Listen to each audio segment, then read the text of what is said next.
നമസ്കാരം, എല്ലാ കൂട്ടുകാർക്കും സ്വാഗതം. ഇന്ന് നമുക്ക് പെപ്പർ ചിക്കൻ ഉണ്ടാക്കാം. അപ്പോൾ പെപ്പർ ചിക്കൻ നമ്മൾ സാധാരണ എല്ലാവരും വീട്ടിൽ ഉണ്ടാക്കുന്നത് തന്നെയാണ്. അപ്പോൾ ഞാനിവിടെ അല്പം വ്യത്യാസപ്പെടുത്തിയിട്ടാണ് ഉണ്ടാക്കിയിട്ടുള്ളത്. അപ്പോൾ ഇത് വളരെ എളുപ്പമാണെന്നാണ് എനിക്ക് തോന്നിയിട്ടുള്ളത്. എന്നാൽ ടേസ്റ്റ് നമ്മൾ സാധാരണ പെപ്പർ ചിക്കൻ പോലെ തന്നെയാണ്. അപ്പോൾ ഇത് എങ്ങനെ ഉണ്ടാക്കണമെന്ന് നമുക്കൊന്ന് കണ്ടു നോക്കാം.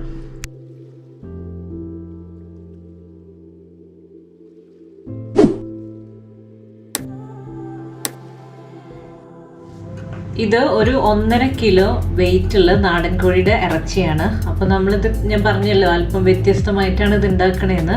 അപ്പോൾ ആദ്യം നമുക്ക് ഇതിനൊന്ന് കുറച്ച് മഞ്ഞൾപ്പൊടിയും ഉപ്പും ഇട്ടിട്ടൊന്ന് മാരിനേറ്റ് ചെയ്യാം. പിന്നെ ഞാൻ നന്നായിട്ട് ഇതാ കൈകൊണ്ട് വെക്കുന്നതിനെ യോജിപ്പിച്ചെടുത്തു.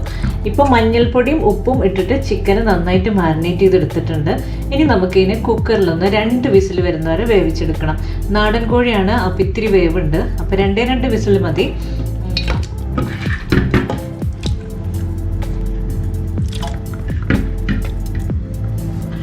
അപ്പോൾ ഈ കുക്കറിലേക്ക് ഞാൻ ഒത്തിരി വെള്ളം ഒഴിക്കുന്നുണ്ട്. ശരിക്കും വെള്ളം ഒഴിക്കേണ്ട ആവശ്യമില്ല നമുക്ക്. അത് ചിക്കനിൽ തന്നെ വെള്ളമുണ്ട്, അത് വേവും തോറും ഇങ്ങനെ ഇറങ്ങി വന്നോളും. ഇപ്പോൾ 2 വിസിൽ വന്നു. ഞാൻ കുക്കറിൽ നിന്ന് ചിക്കനെ മാറ്റിയിട്ടുണ്ട്. അപ്പോൾ ഇത് ചിക്കൻ പീസും ഇത് ചിക്കനിൽ ഉണ്ടായിരുന്ന വെള്ളവും ചിക്കൻ്റെ സ്റ്റോക്കും. അപ്പോൾ ഈ സ്റ്റോക്കിനെ നമുക്കിവിടെ മാറ്റി വയ്ക്കാം. ഇനി ചിക്കനിലേക്ക് നമുക്ക് കുറച്ച് പൊടികൾ ഇട്ട് കൊടുക്കാനുണ്ട്. ഇത് പെപ്പർ ചിക്കൻ ആണല്ലോ, അപ്പോൾ നമുക്ക് പെപ്പറാണ് കൂടുതലായിട്ട് ഇടേണ്ടത്. അതാ ഇത് ഞാൻ ടേബിൾ സ്പൂൺ അളവാണ് എടുത്തിട്ടുള്ളത്. 2 ടേബിൾ സ്പൂൺ പെപ്പർ പൗഡർ ഇട്ട് കൊടുക്കുന്നുണ്ട്.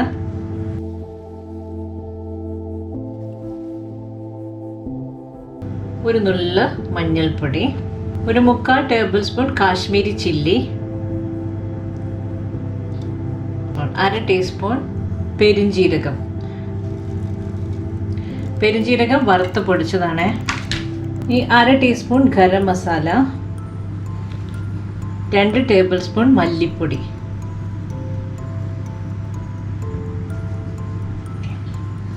ഉപ്പ് ഓൾറെഡി ചിക്കനിലുണ്ട്. ഇത് സവോളയൊക്കെ വഴറ്റുമ്പോൾ ഉപ്പ് ബാക്കി പോരാത്തത് ഇട്ട് കൊടുക്കാം. അപ്പോൾ ഇതിനെ നന്നായിട്ടൊന്ന് നമുക്ക് യോജിപ്പിച്ചെടുക്കാം.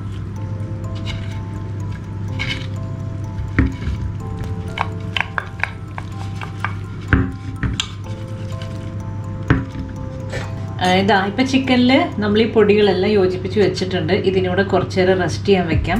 ആ സമയം കൊണ്ട് നമുക്ക് സവോളയൊക്കെ ഒന്ന് വഴറ്റിയെടുക്കണം. ഒരു പാൻ അടുപ്പത്ത് വെച്ചിട്ടുണ്ട്. പാൻ നല്ല ചൂടായിട്ടുണ്ട്. അപ്പോൾ നമുക്ക് കുറച്ച് വെളിച്ചെണ്ണ ഒഴിച്ചു കൊടുക്കാം. ഒരു 3 ടേബിൾ സ്പൂൺ വെളിച്ചെണ്ണ ഒഴിച്ചിട്ടുണ്ട്. ഇപ്പോൾ ഇവിടെ ഇഞ്ചിയും വെളുത്തുള്ളിയും കറിവേപ്പിലയും ഇത് ഞാൻ ചതച്ചെടുത്തിട്ടുണ്ട്. അപ്പോൾ ഇതൊരു 4 ടീസ്പൂൺ നമുക്ക് ഇതിലേക്ക് ഇട്ട് കൊടുക്കാം.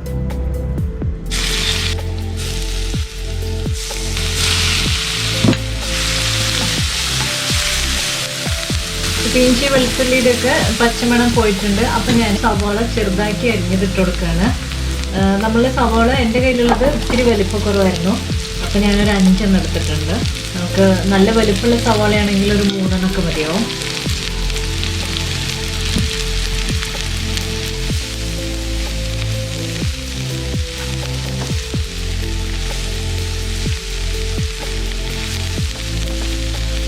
നേരത്തെ ചിക്കൻ്റെ ഉപ്പിട്ടിട്ടുണ്ടായിരുന്നു. 1 ടീസ്പൂൺ ഉപ്പിട്ടുണ്ടായിരുന്നത്. ഇവിടെ നമുക്കൊരു 1/2 ടീസ്പൂണ് ഉപ്പിട്ട് കൊടുക്കാം.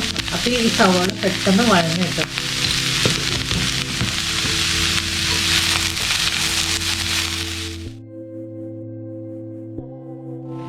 കുറച്ച് നേരം നമുക്ക് ഈ ചിക്കന് ഇതിലേക്ക് ഇട്ടിട്ട് ഒന്ന് മൊരിച്ചെടുക്കണം. നമ്മുടെ ഈ പൊടികളൊക്കെ ഇട്ടിട്ടുണ്ടല്ലോ, അപ്പോൾ അതിൻ്റെ ഒരു പച്ചമണമൊക്കെ ഒന്ന് മാറുന്നവരെ നമ്മൾ ചൂടാക്കാത്ത പൊടിയാണ് ഇട്ടിട്ടുള്ളത്.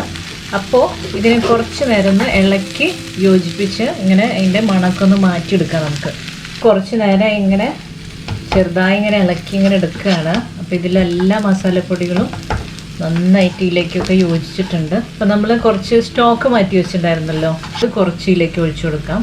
അപ്പോൾ ആ സ്റ്റോക്കും ഈ പൊടികളും ഈ ചിക്കനൊക്കെ കൂടിയിട്ട് നന്നായിട്ടൊന്ന് യോജിച്ച് കിട്ടും. ഞാൻ ഇതിലേക്ക് സ്റ്റോക്ക് കുറച്ച് ഒഴിച്ചു കൊടുക്കുകയാണ്.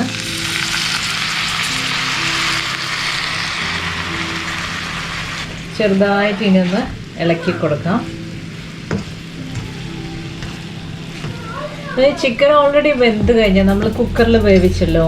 അപ്പം ഇനിയും ഇട്ട് വേവിക്കേണ്ട ആവശ്യമില്ല. നമുക്ക് ഈ വെള്ളമൊക്കെ ഒന്ന് വറ്റി കിട്ടിയാൽ മാത്രം മതി. ഇപ്പോൾ ഇവിടെ ചിക്കനൊക്കെ റെഡി ആയിട്ടുണ്ട്. ഇതിലെ വെള്ളമൊക്കെ നന്നായി ഡ്രൈ ആയിട്ടുണ്ട്. അപ്പം ഇനി നമ്മുടെ മെയിൻ ഇൻഗ്രീഡിയൻ്റ് ആയ പെപ്പർ നമുക്ക് ലാസ്റ്റ് ഒന്ന് ഇട്ട് കൊടുക്കാം. 1 ടീസ്പൂൺ ഇട്ട് കൊടുത്തിട്ടുണ്ട്. ഇത് ഓരോരുത്തരുടെ എരിവിനനുസരിച്ച് ഇടുക കേട്ടോ.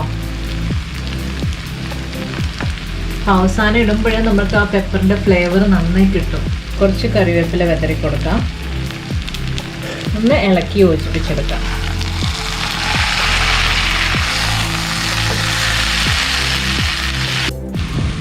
പെപ്പർ ചിക്കൻ തയ്യാറായിട്ടുണ്ട്. അപ്പോൾ ഇനി ലാസ്റ്റ് നമുക്ക് കുറച്ച് മല്ലിയില ഒന്ന് വിതറി കൊടുക്കാം. അപ്പോൾ നല്ല അടിപൊളി പെപ്പർ ചിക്കൻ തയ്യാറായിട്ടുണ്ട്. എരിവ് അധികം ഇഷ്ടമുള്ളവർക്ക് അവസാനം ഇത്തിരി അധികം പെപ്പർ ചേർക്കട്ടെ. അപ്പോൾ ആ പെപ്പറിൻ്റെ ഫ്ലേവർ ഇങ്ങനെ തങ്ങി നിൽക്കും, നല്ല ടേസ്റ്റ് ആയിരിക്കും.